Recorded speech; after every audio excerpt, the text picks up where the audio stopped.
And the album, now, it's the ultimate collection, so every single one that we know and love is in here, isn't it? That is for certain. We made sure of that. No, for sure. I'm just looking at some of these songs and I'm wondering, how many babies do you think, George, were conceived to your... That's the question that Luther Vandross used to ask me all the time. George, I wonder how many babies we caused to be born with our music. Quite a few. But the thing about you is it's all about romance, isn't it? It's all about the romance of a relationship.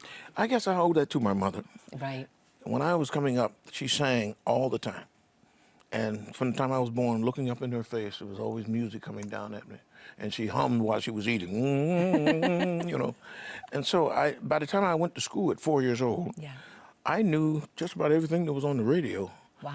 And when they found that out, I became little Georgie Benson, the singer. That's right, because you started really, really young, George, didn't you? Very young. And I was working in nightclubs when I was 7 and 8 years old.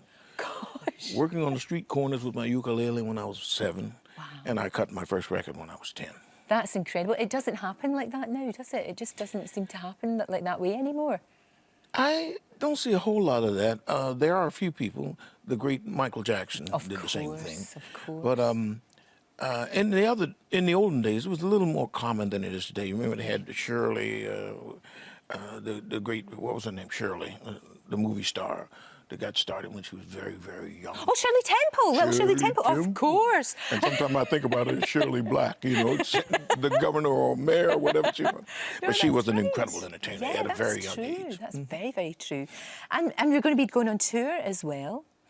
We're going to be Coming seeing you through over here. You got to come through here because my biggest fans in the world, the most loyal, I should say, are here in Great Britain. No, that's true, actually. I think that's very true. And you need to come and perform for them. Things that kind of stood out, and that's why I put it in the book. It was like, I'd just been declared bankrupt, so I literally lost everything. And I was doing a concert the next night in Newcastle. And I was in the middle of Westlife, you know, doing our tour.